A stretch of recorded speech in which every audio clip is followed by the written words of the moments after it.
Barulheiro. Vai ficar um pouco escuro assim. Quem é? Ok. Fala nome, assim, não é? Pode falar o que vier no coração. Chegamos no final do nosso primeiro ciclo, com 4 semestres de funcionamento da escola e estão saindo aqui do curso de cenografia e de técnicas de palco uma série de aprendizes que não são mais aprendizes hoje, vão aí para fora, vão continuar a vida. Participaram dessa aventura muito bonita, uma aventura mesmo, em que juntos, com nós todos da SP Escola de Teatro, iniciaram um processo que espero seja longo e que a vida de vocês aí fora talvez não seja menos árdua que foi aqui, né? É um momento de que tudo funciona de outra maneira, não se pode mais errar muito como aqui a gente trabalhava com o erro é importante, agora a vida muda.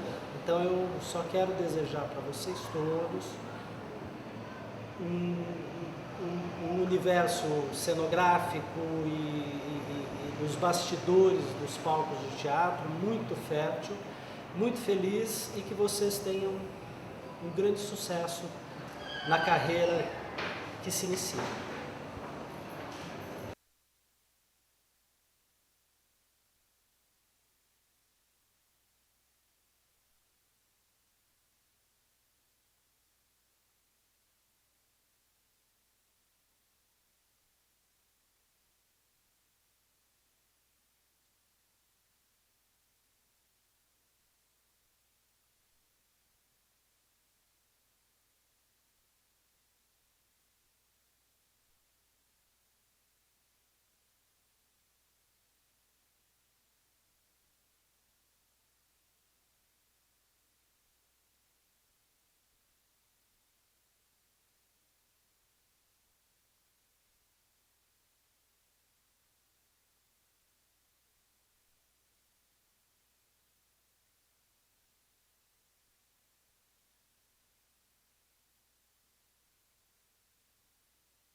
Boa tarde.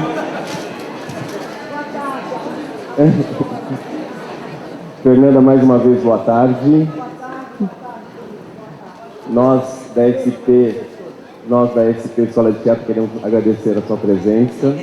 Para nós é um momento muito especial tê-la aqui, principalmente que nós estamos comemorando 2 anos de existência, né? É uma escola muito jovem, mas com muito vigor, com muito desejo de acontecer, e você abre um ciclo de discussões, né, de uma série de outros convidados que estarão conosco aqui, que a gente tem chamado esses encontros de diálogos da SP.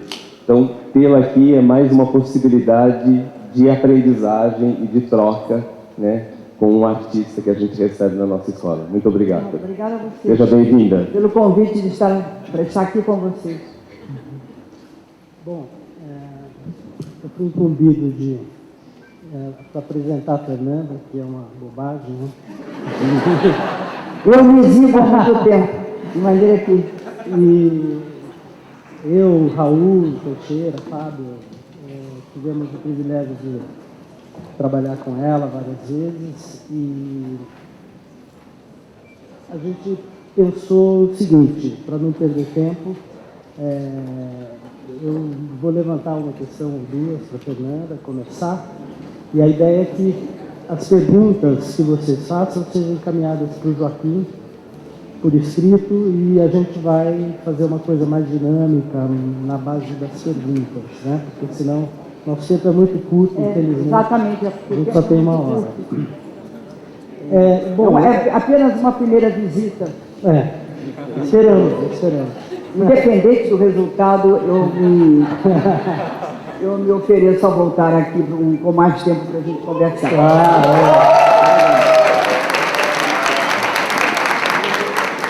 Bom, 10 ou 12 anos atrás, fizemos uma exposição de 50 anos de carreira da Fernanda, e foi um momento que, por um ano, eu estive muito próximo lá com a Fernanda, abrindo gavetas e malas e pacotes, uma coisa toda, muito material lá que a gente foi vendo, e eu pude conhecer uma série de histórias e conhecer um pouco mais, com mais profundidade, o trabalho da Fernanda, a partir dos anos 50. Isso gerou uma exposição muito grande que viajou o Brasil, e nós tivemos um CD que tem todo o trabalho da Fernanda, de cinema, de televisão, de teatro, e eu guardei 2 pacotes que eu tenho, 100, que a gente trouxe para disponibilizar, num primeiro momento, para o pessoal da atuação. Então, a partir de terça-feira, quem quiser retira na secretaria, é um material muito importante, e depois, o que tiver a mais, a gente vê como faz. Bom, eu vendo aquele material todo e conversando com você, tem uma coisa que tem um pouco a ver com a escola, que eu me lembro que você sempre dizia que lá nos anos 50, 60, trabalhava-se muito. Era espetáculo de terça a domingo, 2 sessões aos sábados, 2 sessões aos domingos. Segunda-feira você ia gravar televisão, viajava o Brasil inteiro. Quando a gente fez o livro, ele saiu porque você mambembou por esse Brasil todo, conhecendo todos os teatros, e isso gerou a ideia do livro e tudo. E aí eu tenho uma primeira questão, quer dizer, essa coisa do rigor que a gente fala muito aqui. Quer dizer, naquele tempo era tudo tão mais complicado, mais complexo, mais difícil, fazia-se empréstimo no banco, e o espetáculo tinha que dar certo para pagar as duplicatas, aquela coisa toda. E eu vejo que hoje a gente tem outras condições, patrocínios, outros apoios, e a gente já não tem mais aquela densidade daquele momento, tantos espetáculos, tanto público, a formação e tudo. Então, é uma questão, se você puder falar sobre. E uma segunda, que você é uma grande artista de teatro, né? E a gente também tem um pouco essa questão, o que é ser artista, né? Quer dizer, essa moçada toda que está aqui com a gente, sei lá, de repente entender um pouco mais o sentido disso, porque a gente tem um slogan da escola que é uma escola de artistas que formam artistas, né? Então, se você puder falar um pouco sobre... Nós não temos uma profissão prioritária. A nossa profissão, numa hora de total objetividade, de racionalidade, de propriedade, de qualificação imediata de resultado, nós somos abstratos. Nós não somos padeiros, nem médicos, nem costureiras, nem garis, nem... vai dizendo, não é? Nós somos, segundo Shakespeare, nós somos feitos de matéria de sonho. Então, num país como o nosso, com pouca tradição de teatro, com não conseguindo nunca a gente chegar realmente ao povão direto, assim, que foi um dos sonhos da minha geração, da nossa geração, que era a gente fazer teatro popular, teatro nas ruas, teatro onde desce, teatro na frente da igreja, na praça. Isso para existir, isso precisa ter um apoio e uma disponibilidade também de um departamento de cultura do Estado, da Federação, uma coisa mais ligada a um complexo de atendimento cultural teatral, né? Isso era o nosso sonho, porque a gente via Planchon, a gente via Villard na França, a gente via isso, via aquilo, mas lá eles tinham essa base de governo sem interferir também na ideologia ou na proposta artística propriamente dita. Então, como nós não temos essa profissão necessária, imediata, nós temos que nos agarrar numa transcendência de tal ordem poderosa que a gente obrigue o cidadão comum a nos ver como essenciais. Se a gente não vai com essa medida desmedida de que nós somos absolutamente necessários, assim, essenciais, definitivamente de qualidade inarredável, a gente não consegue tocar o outro que vive na sua prioridade de profissão e de vida e de acomodação. Então, o esforço nosso, eu acho, eu estou falando do Brasil, é que a gente tem que duplicar, implicar essa ida, essa força motora de que eu sou essencial. Então, como eu sou essencial, porque eu acredito que eu sou, assim, única no meu fazer, na minha existência como cidadã, na minha vida votiva, a uma maneira de agir, isso tem que ser muito forte na gente, porque senão a gente vai se sobrando. Eu acho que não se chega a alguma luz para fazer se a gente não tiver essa loucura de que mesmo tudo é pouco. Então, essa é uma resposta ao sentido do chamado artista. Porque não é só ser artista. Ser artista é um trabalho louco, é uma dedicação única, é não ter nada na frente além disso. É que sem isso a gente morre.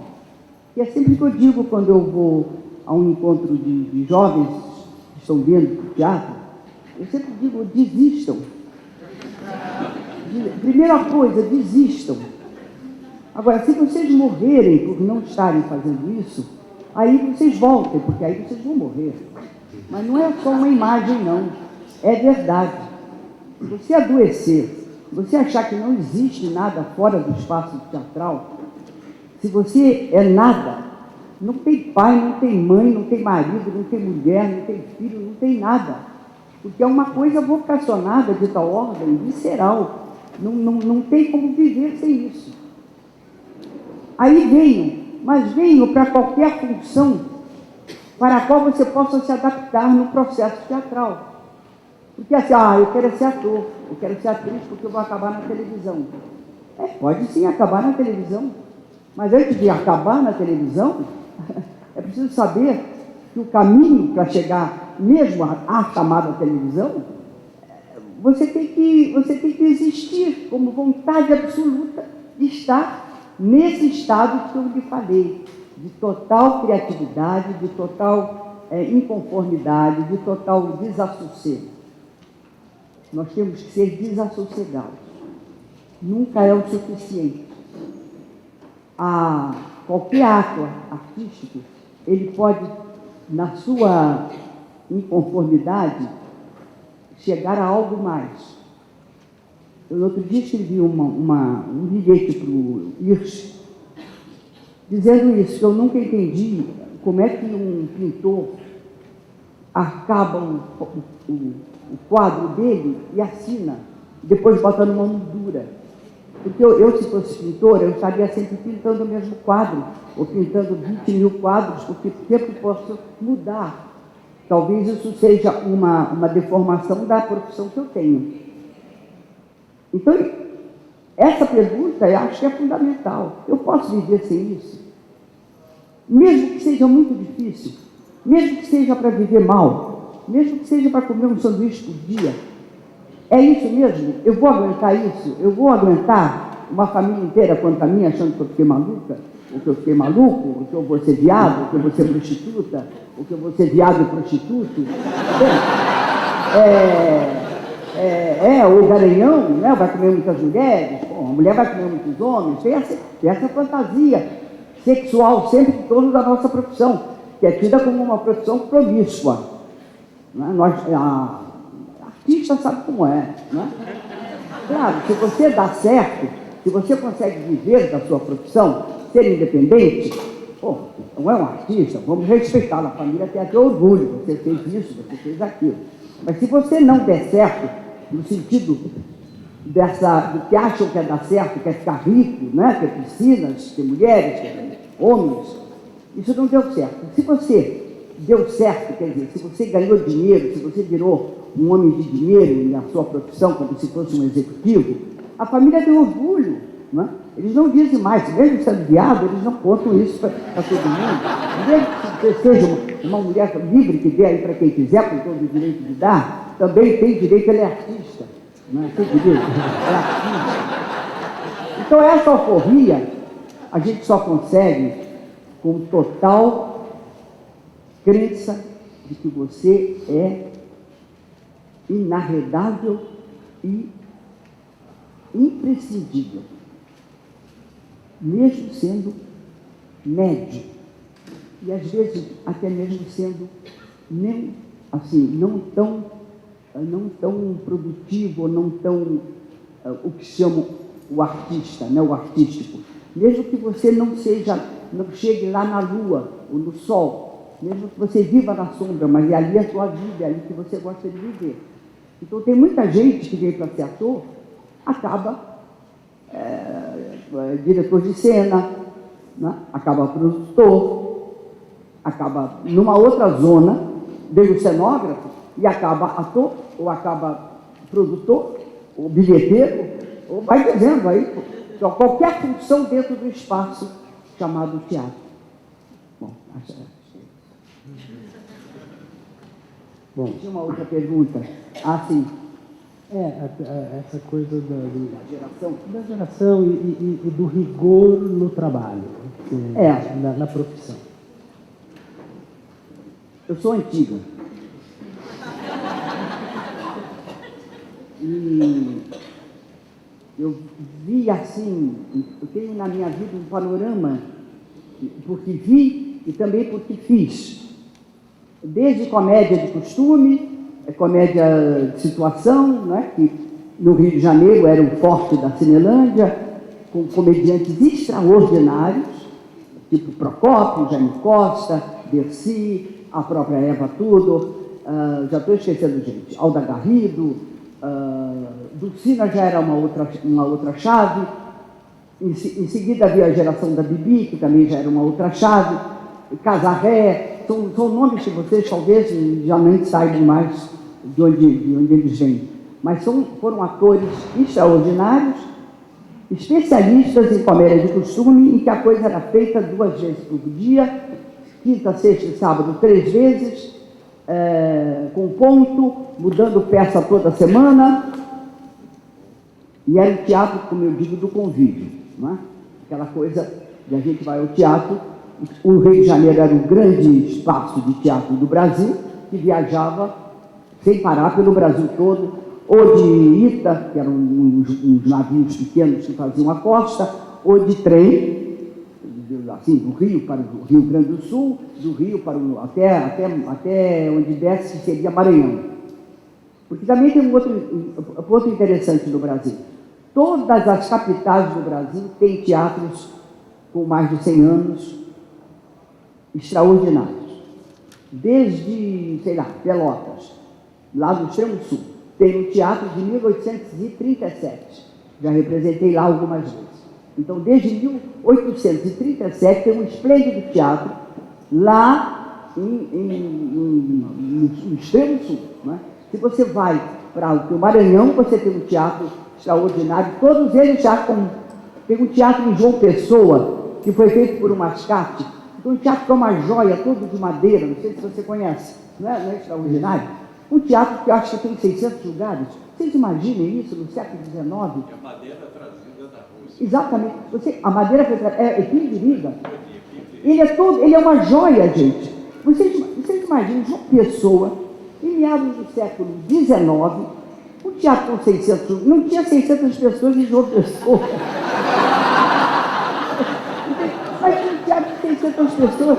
Hoje em dia, um teatro de 600 pessoas é um teatro grande, não é? 600 lugares, tá bom, 600 lugares, tá bom. Hoje os teatros têm 200, 300, 400, já está ótimo, não é?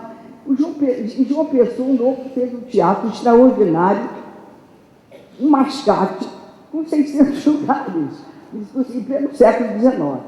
Então, voltando lá nos primórdios, aí vieram certas inquietações de caráter de dramaturgia, de encenação, né? Porque os reflexos lá de fora das escolas, dos movimentos, principalmente via a França, né? Então, pela França chegavam as primeiras experiências de Stanislavski, através de Coupeau, de Villon, dessa gente toda. E no Brasil, de repente, chega um grupo como os comediantes, mas antes dos comediantes, nós tivemos uma atriz extraordinária que ninguém sabe quem é, muito mais, não tanto como atriz, mas como educadora, como uma mulher que implementou o teatro brasileiro, que foi Dulcina de Moraes, uma mulher que tirou o ponto, uma mulher que fez uma companhia no início dos anos 30 de só de autor brasileiro, dirigido pelo pai do Vianinha, do Valdo Viana, dirigido por um brasileiro, coisa que geralmente eram só os portugueses que dirigiam, porque havia uma grande troca entre o teatro que se fazia no Brasil e Portugal. Ela tirou o ponto, ela tirou a carteirinha de prostituta das atrizes, ela instituiu a segunda-feira de folga, ela começou a não fazer 2 sessões por dia, 3 no sábado, 3 no domingo, 3 na quinta-feira, enfim, uma série de ganhos, e no fim da sua vida fez uma fundação de teatro, onde as maiores personalidades do teatro da época davam aula lá, e de lá saiu o Rubens Correia, saiu Ivan de Albuquerque, Loureiro, Jacqueline Laurence, Cláudio Correia Castro, essa gente toda nasceu nas mãos de Dulcina de Moraes. E chegamos, então, com a presença de toda uma geração de europeus. Essa geração veio para cá porque a guerra tinha destruído a Europa, eles achavam que aquilo nunca ia se levantar mais, ou pelo menos iria durar a vida deles, e eles começaram a chegar aqui, não só os russos, como Turkov, como Kuznets, poloneses como o Zimbinski, e os italianos, e um belga que foi o Vanot. Esses jovens homens de teatro, todos com uma formação acadêmica nos seus respectivos países, né? Ou vinham da Comédie, ou vinham da escola do Silvio D'Amico, na Itália, enfim. Isso veio, e eles começaram, então, a fomentar um movimento muito grande de renovação intelectual do teatro brasileiro. Inclusive, o Pascoal Carlos Magno, que ninguém também sabe mais quem é, mas que foi um homem que era um diplomata, que viveu anos na Inglaterra. Quando ele voltou logo depois da guerra, ele fundou o Teatro dos Estudantes do Brasil, e através do Teatro dos Estudantes do Brasil, os universitários começaram a se interessar pelo teatro. Então foi quando os jovens doutorandos todos começaram a fazer teatro. Então você tem Sérgio Cardoso, Sérgio Brito, enfim, e tantos outros atores ou futuros diretores que vieram do período universitário. Então isso trouxe uma dramaturgia extremamente difícil, extremamente intelectualizada, e essa gente nos pegou, que é a minha geração, e nos como é que eu posso dizer, nos escravizou dentro de um processo de trabalho incansável, diário.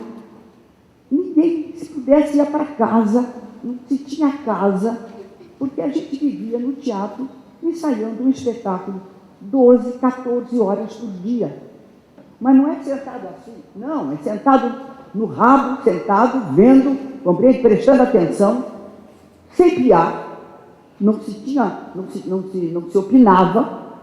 Essa coisa opinativa veio depois da contracultura, já nos anos 60.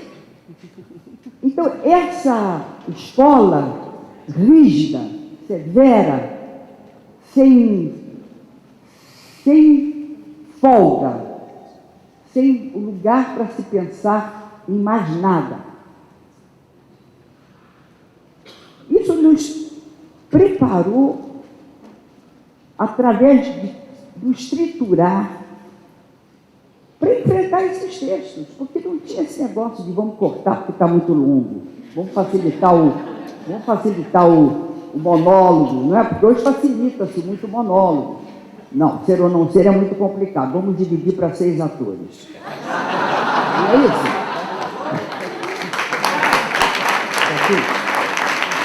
Então, é bonito, você fica, não é que isso seja ruim, não é que isso seja menor, é uma visão. Se são 6 Hamlets, 6 ser ou não ser, tudo bem. Mas quando você faz isso, você tira, assim, o terror que é enfrentar um Hamlet. Porque quem enfrenta Hamlet não dorme. Há papéis que a gente enfrenta e não dorme. Porque todo dia tem que pegar aquele negócio e às tantas horas da noite retomar aquele negócio. E não é brincadeira. Porque também tinha isso. Como o teatro era feito dessa forma. Este é o cenário. Este é o figurino. 2, 3 meses numa mesa, sem levantar. Emprenhando pelos olhos, agarrados naquela mesa, lendo aquele texto. Quando a gente levantava dali, a gente tinha total conhecimento de qualquer maneira, a gente se emprenhava de qualquer maneira, de tanto que aquilo era massacrado, e tinha livros a respeito, e tinha informações pictóricas a respeito, e tinha sociologia a respeito, e tinha antropologia a respeito. Então você saía dali com um conhecimento total do que você iria fazer, antes, durante e depois. O que aquilo teria correlação com a época em que se vivia. E também as marcações era como uma coreografia. Quando você disser tal fala, você está em tal situação, e ele responde, ele deverá estar ou acima ou junto. Isso tudo era um encenador que resolvia dentro de casa. O Zimbinski chegava ao seguinte requinte: você tem que dizer, você saiu de casa, e o cara tem que responder, não. Ele tinha um tempo, o diretor tinha um tempo. Então ele dizia, o outro dizia, você saiu de casa? O outro dizia, não. Eu dizia assim, não. Você espera. Você saiu de casa? Não. O tempo não é esse. Conta, 1, 2. Você saiu de casa? Não. Você saiu de casa? Não. Gravou? Gravei.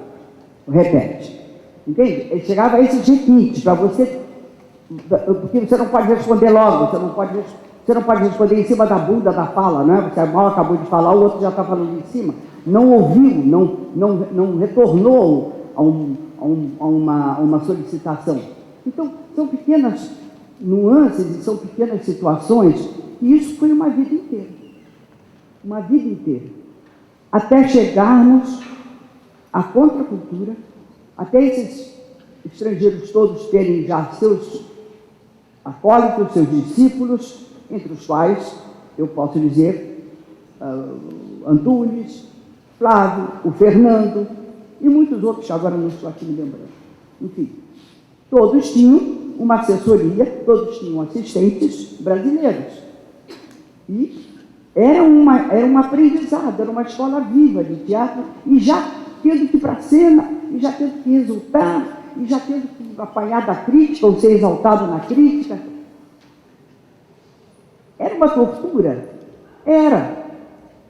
Era impossível? Era. Mas se me perguntarem, você repetiria tudo? Eu repetiria. Eu faria tudo de novo. Porque a minha geração teve essa convivência. Não sei se isto é para os dias de hoje, também tem isso. Eu não sei se hoje o mundo não é diferente. Aquela experiência não se pode repetir, porque há uma outra estrutura em torno da humanidade. Há outros meios de comunicação. Havia também, não sei porquê, talvez não tantas diversões, assim, a disponibilidade, mas o teatro era algo que interessava a uma elite, uma alta elite ou uma média elite. Interessava. Os teatros viviam cheios, com tantos espetáculos durante a semana. Não havia tanta dependência do governo, não se comia tanto pela mão do governo. Então, o governo também não mandava nas estruturas internas das nossas sobrevivências, ou por paus ou por pedras. Quer dizer, o único grande mecenas que eu tive na vida foi o Zampari, do TBC, nos 2 anos que eu vivi lá dentro. Mas foram 2 anos da minha vida dentro do TBC com um homem que, inclusive, de tão louco que ele era, ele se arruinou fazendo uma companhia de cinema, assim, chamando os maiores nomes técnicos da Europa, dos Estados Unidos, e aquilo afundou. Mas enquanto ele pôde, ele manteve o TBC, assim como uma companhia estatal europeia, com produções que hoje em dia a gente acharia, assim, renda importada na barra da saia de um vestido de época. Ninguém ia olhar isso, mas ele tinha orgulho de botar ali a renda importada. Hoje a gente teria o mesmo resultado. Então, não é que eu esteja aqui com o saudosismo, e também não tenho certeza de que esse processo é o único. Eu acho que toda maneira de amar vale a pena. Quer dizer, se estamos nesse teatro de hoje, qual é o melhor que se pode fazer esse teatro de hoje? Porque senão a gente fica num passado que não interessa mais. Eu não encontro mais hoje nenhuma possibilidade de fazer nenhum espetáculo, digo eu, com aquela entrega, com aquela disponibilidade de tempo, e que também tem a plateia que vem assistir aqueles espetáculos com 3 atos, que duravam 2h30, às vezes 3 horas, e que tudo bem. Hoje em dia a gente sabe, as pessoas querem teatro 1 hora, 1h10, 1h30, já é muito, já está bom. Tudo é dimensionado para 1h30. Se chega a 2 horas, já é complicado. Se passar de 2 horas, já não tem mais o metrô, não tem mais isso, não tem mais... Amanhã eu vou trabalhar. Então, a cada tempo o seu tempo, não é? E a sua estrutura. Então, eu tenho que... Não vamos ficar presos a esse tipo de trabalho que foi feito. Eu acho só que, nos dias de hoje, a gente tem que ter a mesma entrega dentro das possibilidades da vida de hoje, né? E a mesma certeza de que é isso que a gente quer. E de que é uma vida fora dos eixos. É uma vida marginal. Não tenho dúvida disso. Mesmo que nos amem muito, que nos aplaudam muito, nós somos todos marginais. E eu acho que a gente não deve perder essa visão e, na medida do possível, quando quiserem que a gente entre na corrente, a gente pode até ir um pouco na corrente, mas nunca largar a margem, nunca. Se possível, trazer a margem para dentro da corrente. Tem uma questão aqui. Na criação de um personagem, o que há de Fernanda e o que há de invenção? Eu acho que a gente traz tudo dentro da gente. É só puxar uma cordinha, que está lá o assassino, está o santo, né? Está o rico, está o pobre, está o miserável. A humanidade não está lá. A humanidade está aqui. Tudo que é humano está dentro de cada um de nós, com todas as possibilidades de acerto e de erro. Vivemos eternamente fazendo uma opção.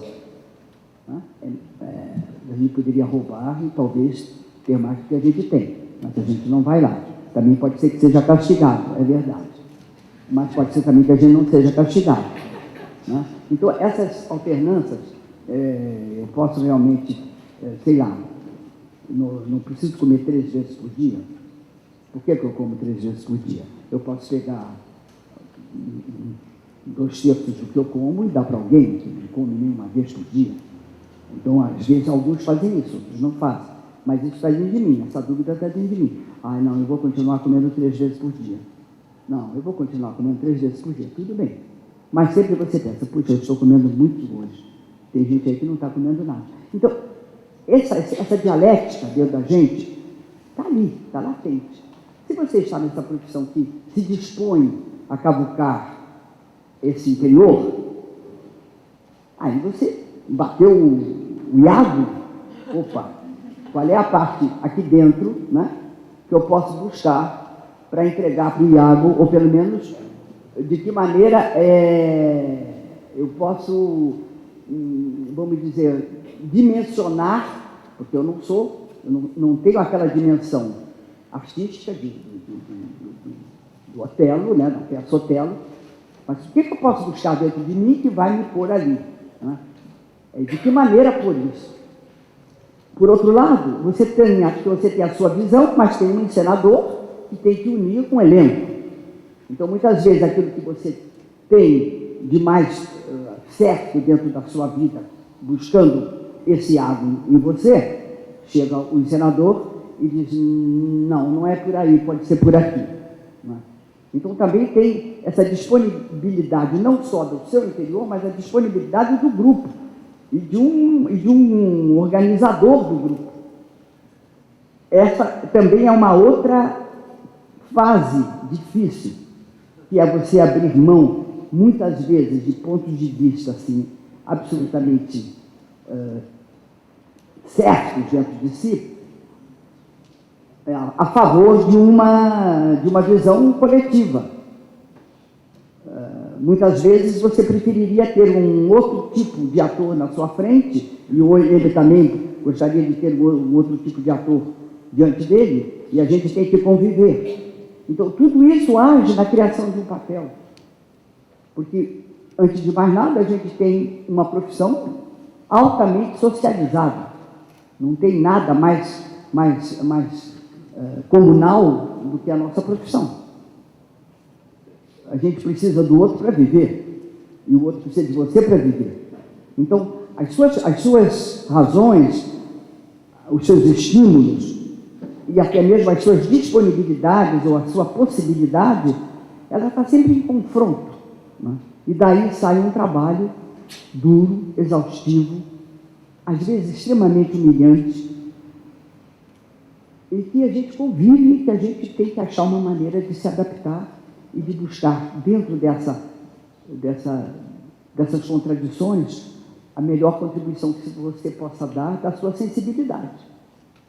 Muitas vezes é interessante, você faz todo um caminho e quando alguém te propõe, não, mas isso pode ser o contrário. Opa, pode ser o contrário, e é melhor do que isso, não é? Às vezes um papel, você lê ele de uma maneira muito justa na sua maneira de ser, e quando você entra na dialética de um elenco, pode vir por outro caminho, né?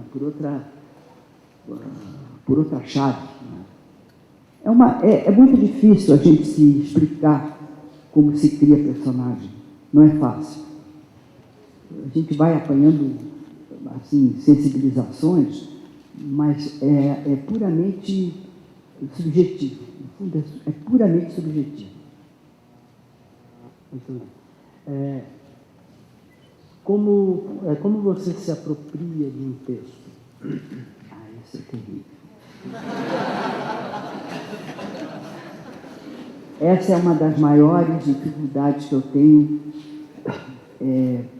pânico mesmo, porque um texto ele pode ter tantos caminhos, ele pode ser de tantas maneiras observado.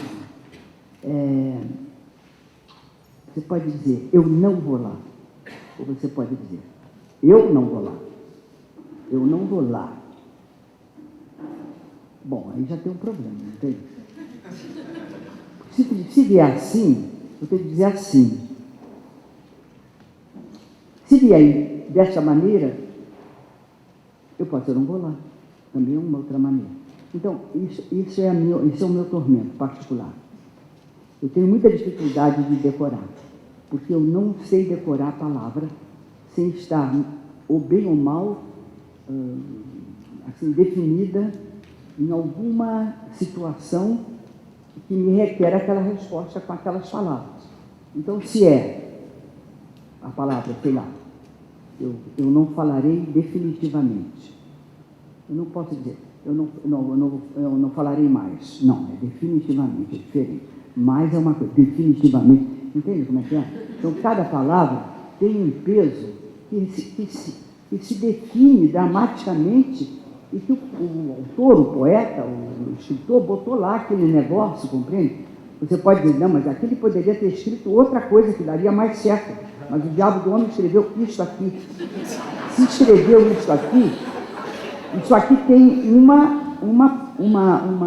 estrutura que requer esta resposta, e não esta resposta. É duro. Essa é a pior parte da minha vida quando eu pego um texto. Eu tenho dificuldade, por exemplo, em televisão, que a gente decora aquilo sem se aprofundar, porque não tem como verticalizar aquilo ali, a gente tem que ir na superfície mesmo. Então, aí vale o quê? Vale o improviso. Quer dizer, quem não souber improvisar de alguma maneira, ou melhor ou pior, não vai para aquele meio de comunicação, porque não vai dar certo. Porque ali não se tem tempo. Então, o que bateu, valeu, compreende? Depois você não fica relocubrando que deveria ter feito assim, assado. Não, foi o que deu. Foi por ali que saiu, foi por ali que saiu, foi com essa intenção que saiu. Ah, ótimo, saiu uma intenção. Agora, quando você pega um texto para teatro, que você tem tempo de se debruçar, e que o poeta, o autor, é algo assim que vai trazer para você um amadurecimento, vai te educar, vai te culturalizar, aí você não pode tratar assim.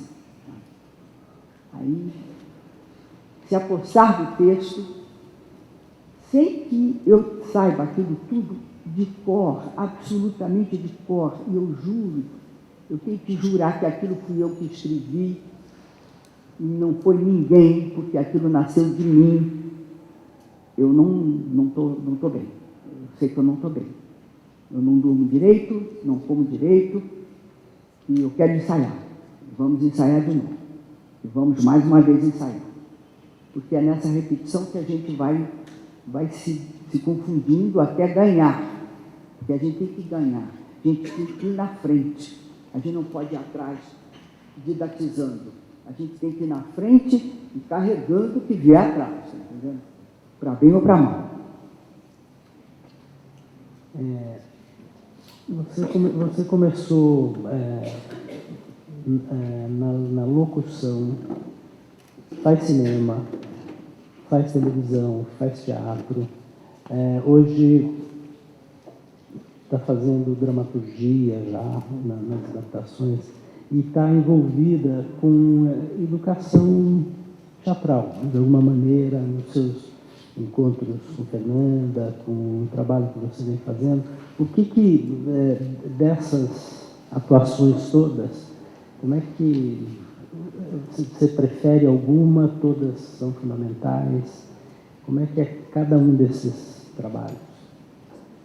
Entrar em cena para mim, não é um deleite.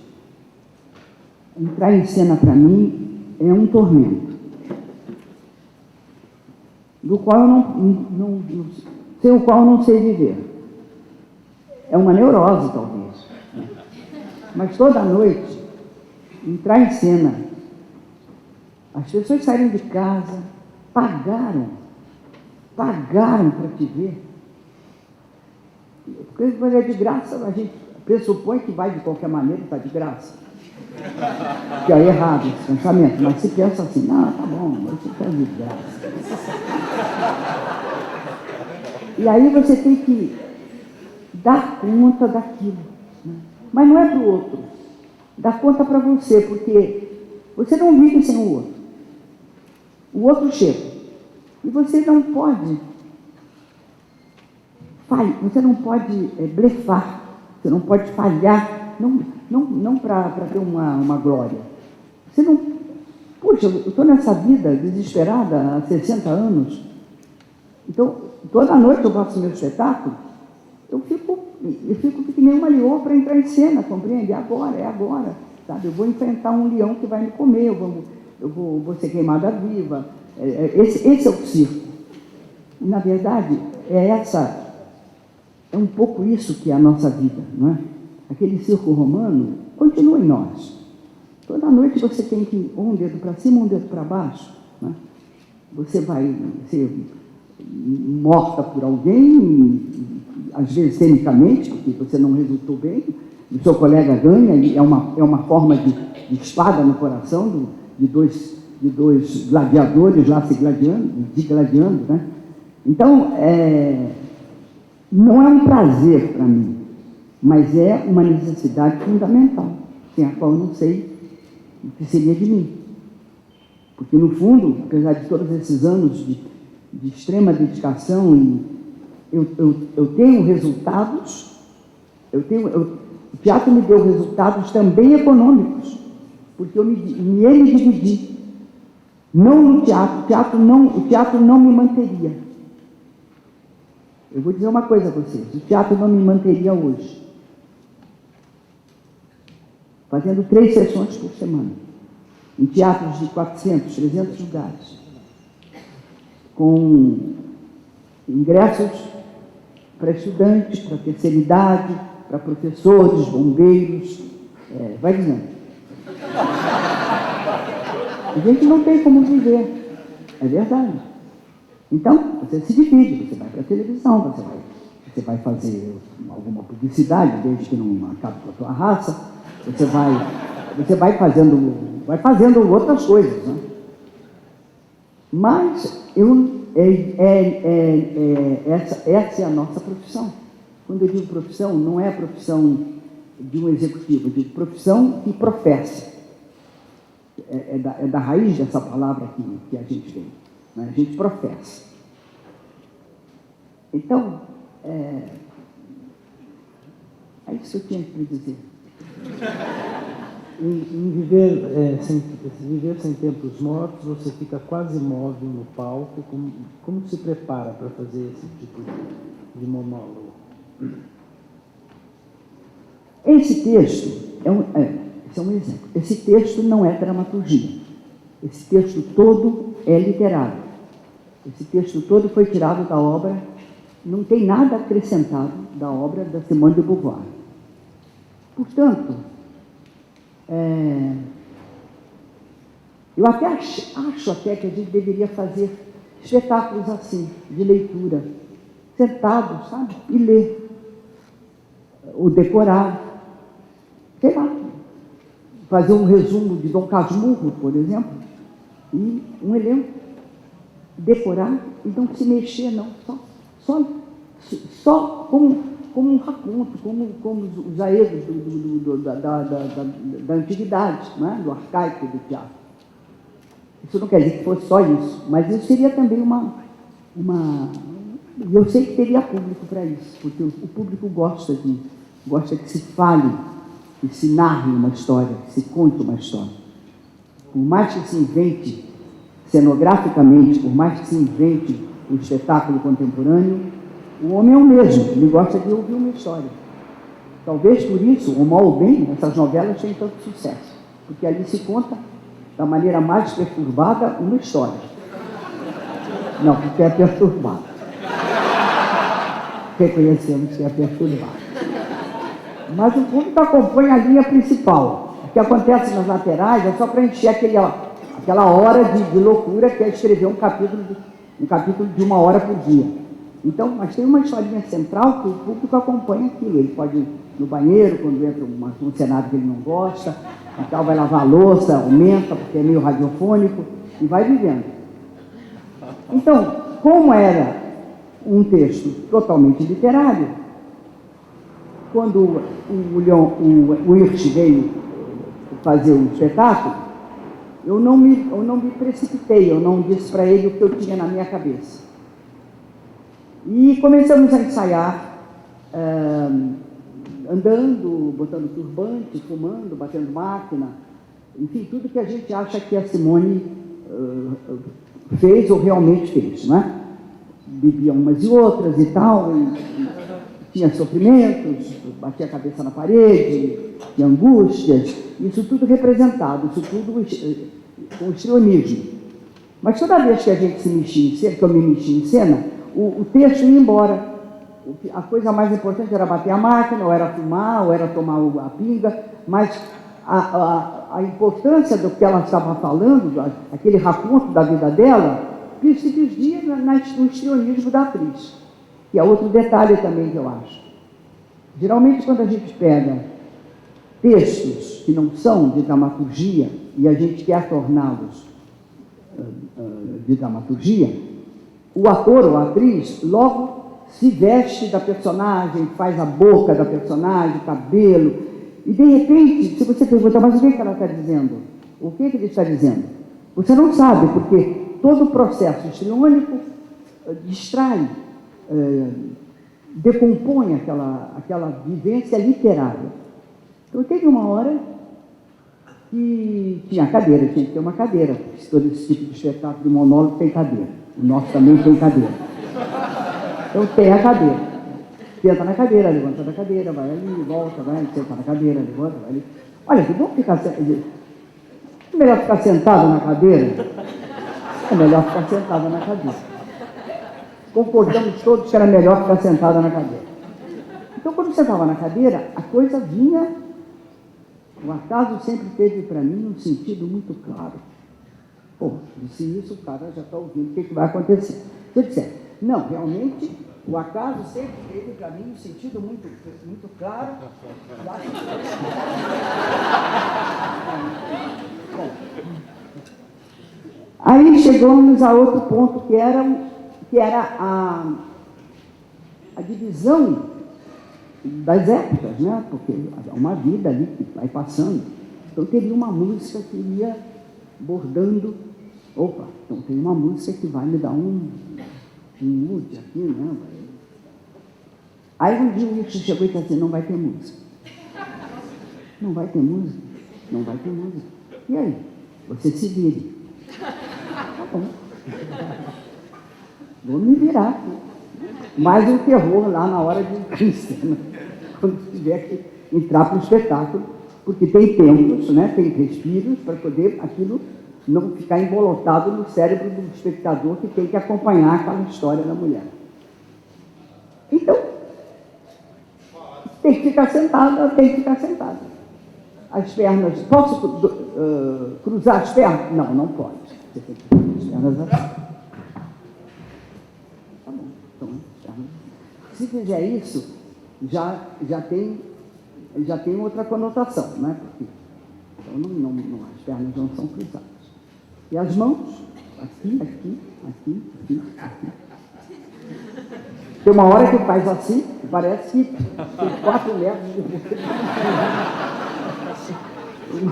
Bom, e ator é um bicho que tem que se adapta a vida inteira. A gente é camaleônico mesmo, não tem outro jeito.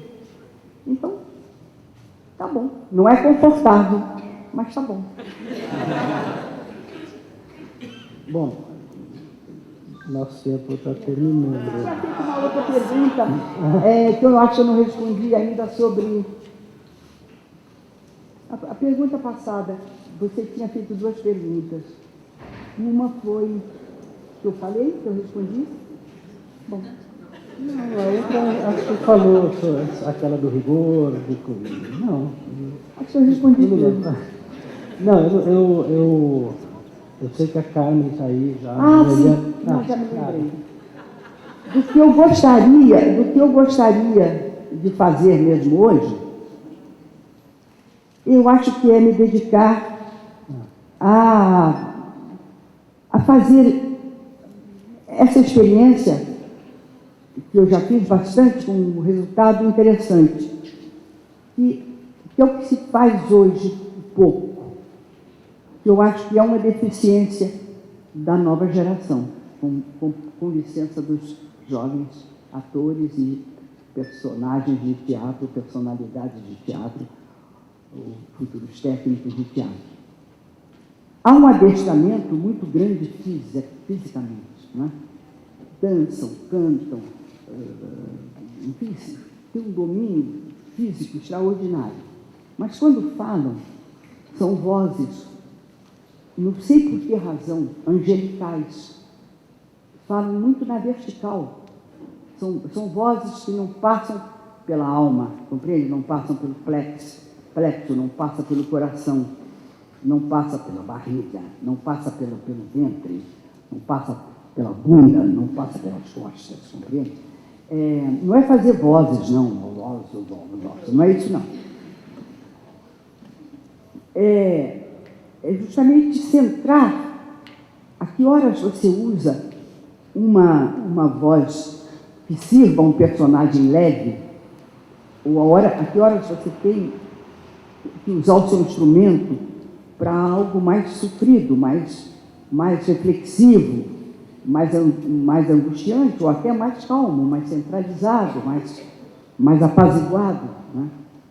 Então, esse ciclo de leitura de dramática que eu faço, geralmente eu faço 8 dias, e nós 8 horas por dia, com um break em 4 horas, e no último dia, que geralmente é sábado, então a gente faz uma exibição do que se trabalhou, né? E o primeiro dia, geralmente, é leitura. Não é leitura para ter desempenho, é leitura para entendimento, direto assim, ler. Sujeito, verbo, predicado, sujeito, verbo, predicado. E no segundo dia você acrescenta mais, depois você vai no terceiro dia, são 7 dias nisso. E é impressionante, porque no fim de 8 horas de trabalho, no fim de uma semana, como abre, assim, o que é a leitura? O que você pode tirar de uma grafia, não é? Assim, na horizontal, e que você, por imaginar, não precisa ir para a cena, porque hoje também se trabalha muito isso. A propósito da cena, vai lá e faça uma improvisação. Você vai lá e faz uma improvisação, não é? É claro que nascem coisas ótimas e depois você aproveita. Mas por que não se pode fazer, primeiro, ou junto, uma boa preparação de leitura dramática? E depois vai juntando, né? Uma coisa vai elaborando a outra. Mas o que acontece geralmente é que esse lado do falar, ou do entendimento do texto, ou do que é uma dramaturgia, quando ela sai da horizontalidade para a verticalidade, o que isso é importante, fundamental. Às vezes a gente diz, mas por que essa pessoa não ganha um tempo? Por que esse ator está tão bem, que se joga tão bem na cena, ele não ouve o colega, ele tem pressa de jogar a réplica, ele não dá um respiro no meio da fala, dá um respiro, dá um tempo, anda, toma uma reflexão sobre o que acabou de ouvir. Isso tudo, por incrível que pareça, é numa leitura de dramaturgia que a gente começa a ter que ouvir o outro, a ter que responder ao outro. e entender as entrelinhas, a linguagem, a metalinguagem, a sublinguagem. Então, isso é uma obsessão minha, assim. Eu já fiz isso bastante vezes, saí pelo Brasil, e o resultado, não é que eu fique satisfeita, mas eu vejo que ali tem um caminho de aprendizado bom. Bom, você prometeu voltar, então a gente se conforma. É que tem espetáculo à noite. Eu sei. Não, Daqui assim, a pouco. Eu sei que você tem que chegar. Então, para a gente encerrar, a gente comentou 2 anos a escola completa agora e a gente está terminando a primeira turma. Né? Então, tem aí um tanto de já ex-aprendizes, né, que vão sair aí. Eu acho que é uma vida. escola de grande inventiva, por incrível que pareça, porque está juntando o teatro, quer dizer, não é só para o ator, não é só para um diretor, e tem essa parte técnica, sem a qual não tem espetáculo. Não adianta. Por mais que o grupo se autodirija, ou se autopromova, ou se autoproduza, não é?